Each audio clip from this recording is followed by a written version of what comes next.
Привет, друзья! С вами Роман, испытатель электротранспорта. И в этом видео мы разберемся, как научить девушку ездить на электроскутере. Ни для кого не секрет, что для поездок на электроскутерах мощностью менее 4 киловатт не требуется дополнительной категории водительского удостоверения. Достаточно иметь любую уже открытую А, Б, С, Д и так далее. В этом и кроется особое преимущество эксплуатации электроскутеров на дорогах общего пользования. Что касается управления, с ним справится не только девушка, но и ее бабушка. Сегодня на ваших глазах я научу ездить на электроскутере одного из новых ведущих канала «Электроскутеры Skyboard». Теперь на пару с Евгением из Китая. Женек, привет! Новостями из мира электротранспорта с вами будет делиться это прекрасное создание. Знакомьтесь, Полина!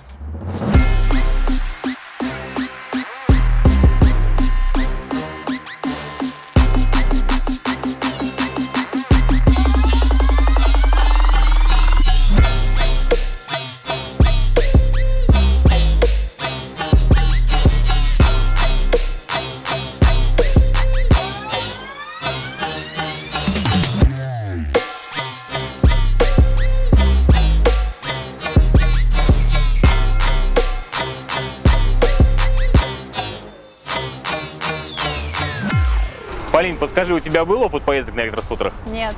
А на мотоциклах? Нет. А почему? Неужели тебе никогда не хотелось оседлать железного коня? Ну, хотелось, конечно, но, не знаю, видимо, именно сейчас настал этот момент, когда наконец-то я попробую это, а ты мне в этом поможешь. То есть, если я правильно понимаю, у тебя есть желание связать свою жизнь с электроскутером не только в качестве ведущей, но и еще потом в будущем, возможно, даже как владелица? Конечно, 100%. Ну, тогда погнали? Погнали! Ты умеешь ездить на велосипеде? Да, конечно. Вот даже если бы не умела, на электроскутере все равно бы поехала.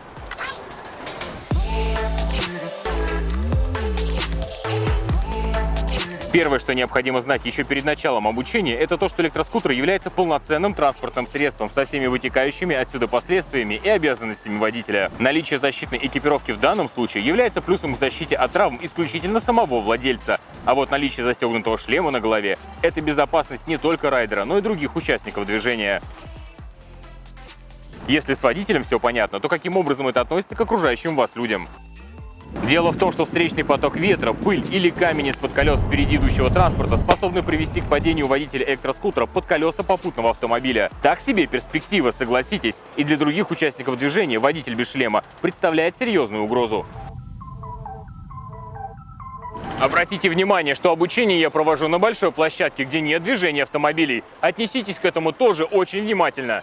Ну что, приступим. Сейчас самое главное тебе присесть на скутер, понять удобство посадки и настроить обзор боковых зеркал. Хорошо. Присаживайся.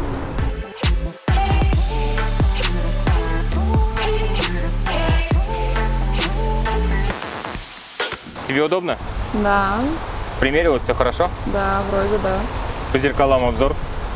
Так. Посмотри, проверь. Сейчас. Настроила. Как в автомобиле настраивай, чтобы у тебя было видно. Угу. С боков по плечи. Угу. Готово. Есть. Отлично. Переходим дальше.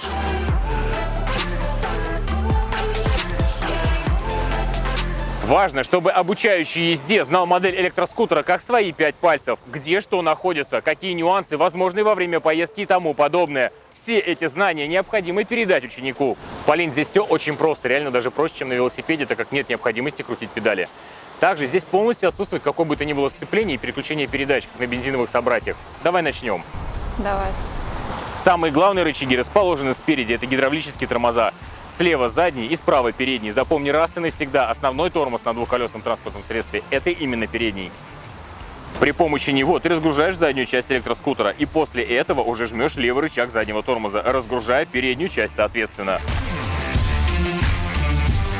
Сейчас у тебя нет необходимости практиковаться в экстремальных условиях, но в будущем привыкай именно к такой последовательности остановки. Окей.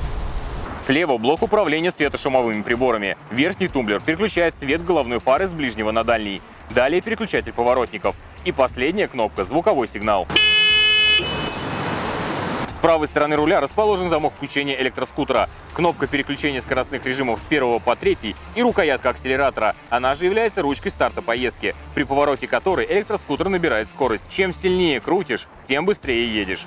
Вставляй ключ, включай электроскутер. Обрати внимание, включаясь 3 положения. Первый выключен, второй включен и готов к поездке, а третье положение включает фару основного света и габаритный огонь. Оставляй в третьем положении, так как при поездках по дорогам общего пользования в светлое время суток на транспортном средстве должны быть включены габариты, а также дневные ходовые огни, противотуманные фары и ближний свет.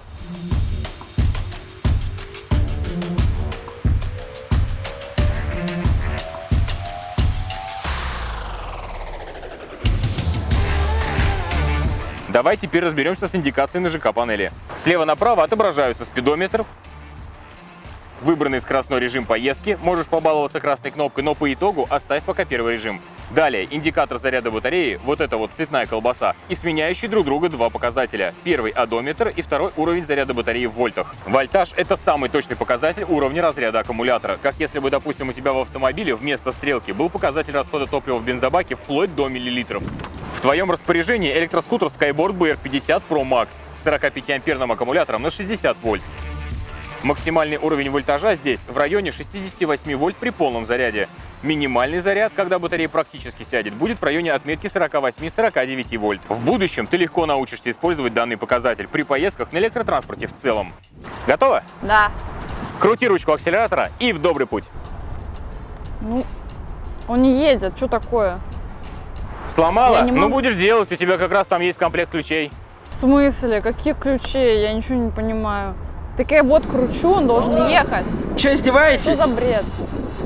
А кто издевается? А что я сделала? Я просто кручу, он должен ехать, Да а он сломала не едет. скутер, что ты сделала, блядь? Как я? Блядь, съемка, ебаный насос, блядь. Че законченная хуйня? Сломать его, я просто села на него. Вообще охуеть, блядь.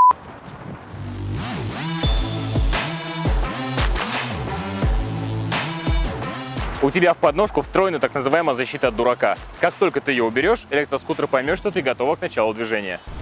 Угу, поняла. Давай.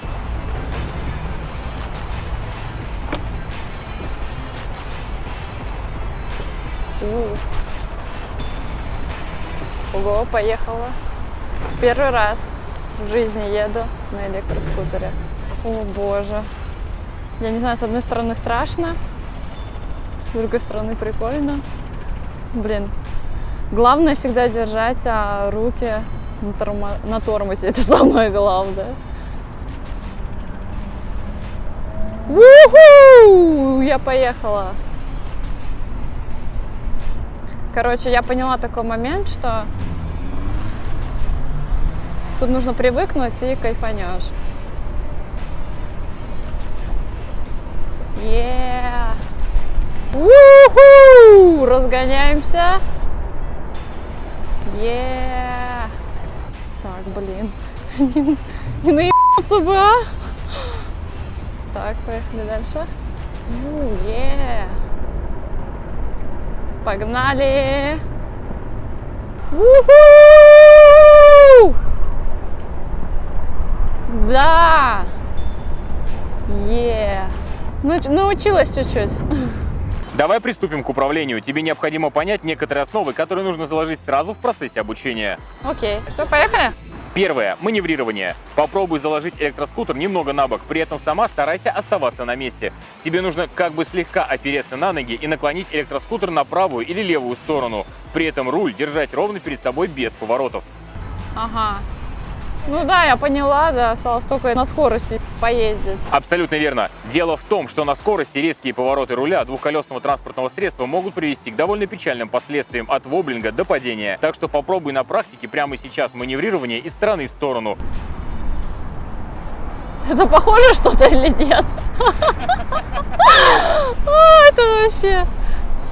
Давай, погнали.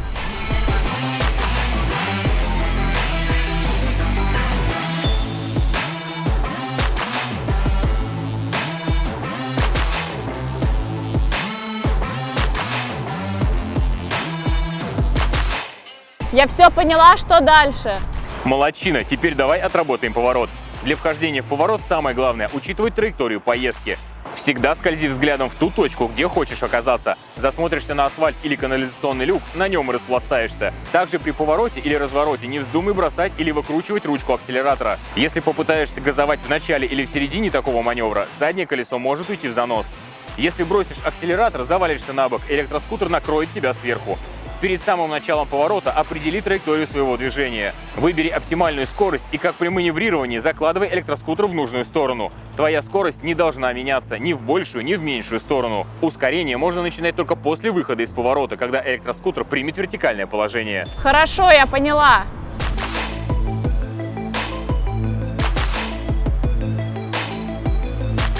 Ты набираешь газа ровно столько, чтобы ты из него не упала. То есть тебе нужно набирать газ до тех пор, когда ты поймешь, что ты можешь спокойно его заваливать уже на бок. И центр тяжести, центробежный, тебя будет выносить по кругу. Ага. Мне еще страшно поворачивать этот сильно. Вот этот. Ну, тогда потихонечку. Это придется... Знаешь, как на велике, когда вот так резко можно, типа, упасть? Здесь то же самое.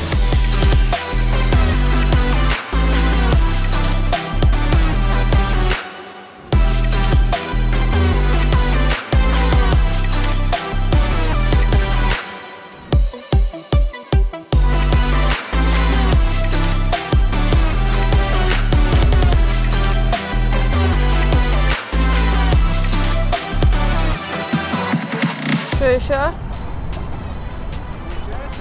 Ну да, вроде по чуть-чуть получается, вроде привыкла направо, налево.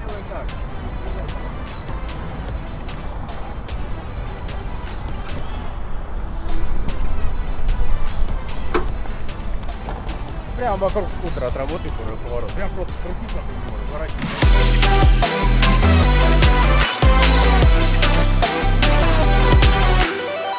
Я хотела с другой стороны тоже поездить.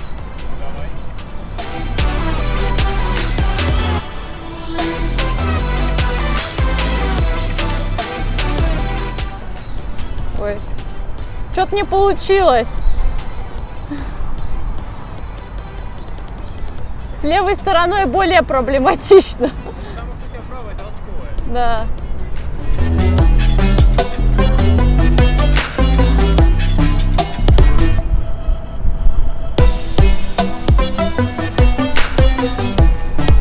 Чем выше ты наберешь скорость, тем проще тебе будет его заложить и не упасть. Электроскутеры имеют очень интересную особенность в сравнении с бензиновыми собратьями. На каждом из тормозных рычагов установлен специальный концевик. При легком нажатии прекращается подача питания на электродвигатель. Данный факт необходимо учитывать и всегда держать в голове. Если случится ситуация, когда ты пытаешься разогнаться, но электроскутер не слушается, проверь, не удерживаешь ли ты при этом один из тормозных рычагов. Попробуй слегка нажать на один из них и крутануть рукоятку акселератора. Окей.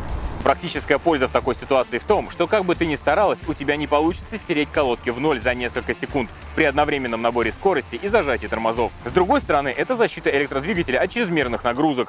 И бонус к износостойкости покрышек. Пожечь резину на электроскутере уже не получится. В принципе, на этом упражнение на площадке можем закончить.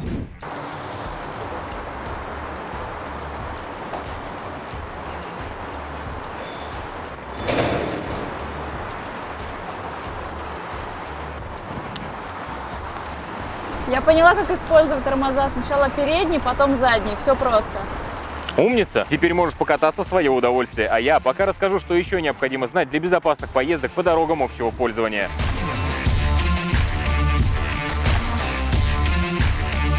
Первое. Тебе запрещено ездить по дорогам, где установлены вот эти знаки.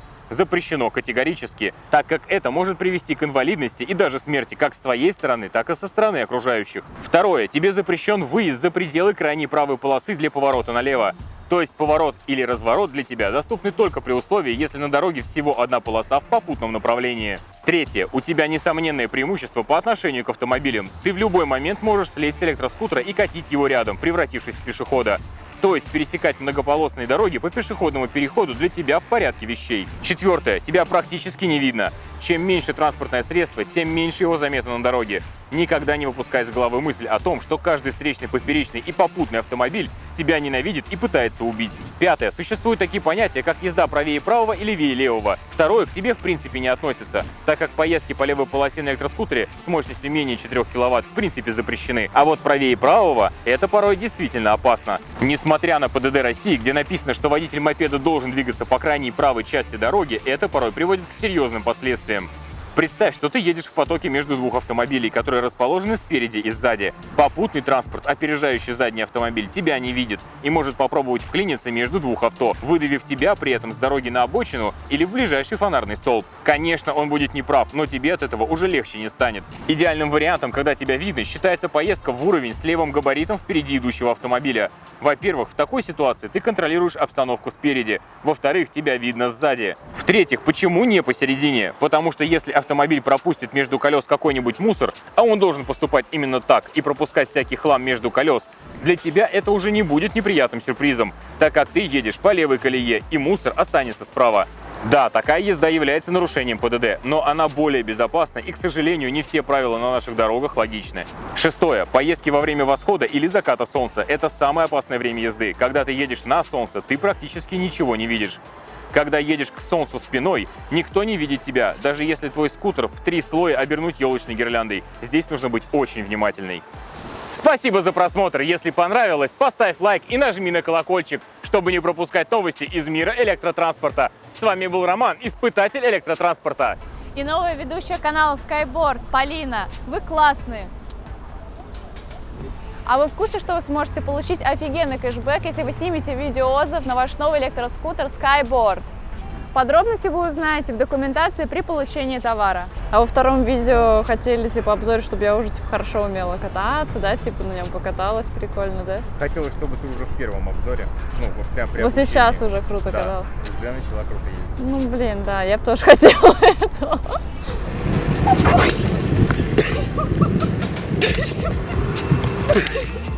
Ты что?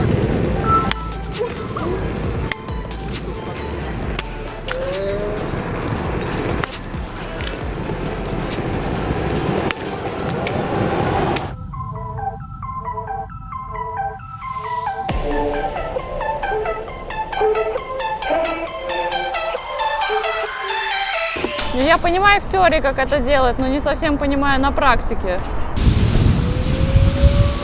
Я не понимаю, я боюсь.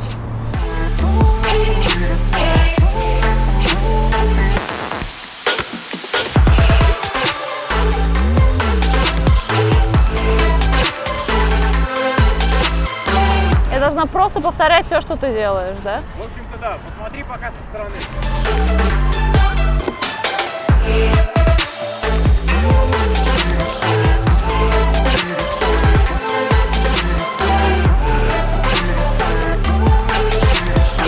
Так, сейчас мы попробуем поворотик, точнее разворотик. Медленно. Блин, я еще пока нормально не вписываюсь в эти повороты. А вот по прямой вообще кайф. Осталось поворотом научиться.